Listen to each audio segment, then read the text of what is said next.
Good morning. My name is Joe Clark. I'm managing partner of the Financial Enhancement Group. Happy to have you along with us this week. It has been an exciting one. We're going to spend most of the time on this one talking about the Federal Reserve and what's going on. One of the things that the market likes is certainty. It wants to know what's happening, what to expect.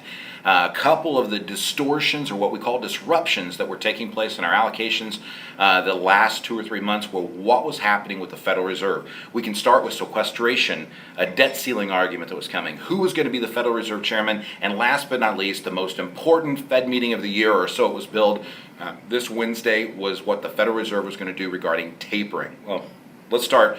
Is there distortions and disruptions inside of the sequestration? Absolutely. There have been some spending changes that have taken place. We've seen interest rates move higher. Suddenly they're going lower.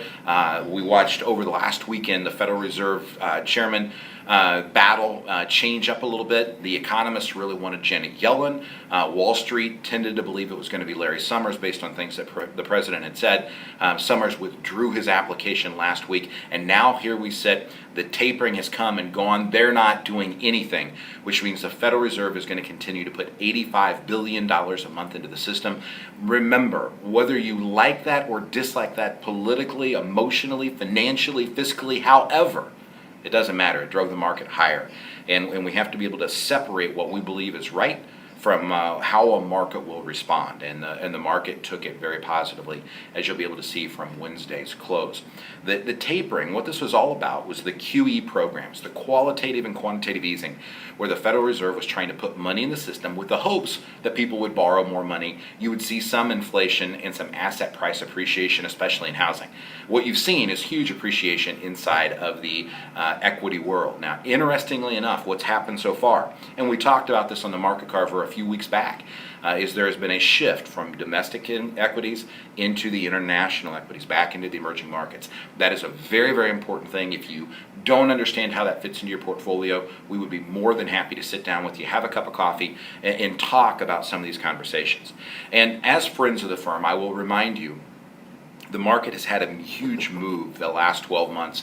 It is important that you sit down, consider rebalancing some of that, understand what it is you own, why it is you own. And we call it framework of economic thought. We're happy to help you look at our four-legged stool to understand some of the things that are going on in there. But the focus really right now is the Federal Reserve. It's the old argument, don't fight the Fed. Rules to live by that are out there, I think, are very, very important. Peter Lynch said a long time ago, famous manager from Magellan, that if you get it right 6 times out of 10, you're doing very good. Nobody's going to get it right 9 times out of 10. A lot of Wall Street was misguided by the tapering today. I think that's going to be an interesting point going forward, because it reduces the credibility of the Federal Reserve to be able to say, we're going to do something, get there, and then not do it. They've kind of fumbled the ball, if you will, a couple times. That'll be interesting.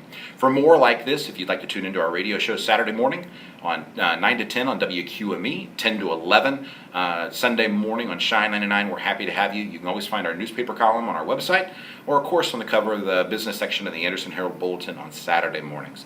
My friends, if there's anything we can do to be of service, please don't hesitate to let us know. 1-800-928-0001. God bless. Have a great week. Look forward to seeing you again soon.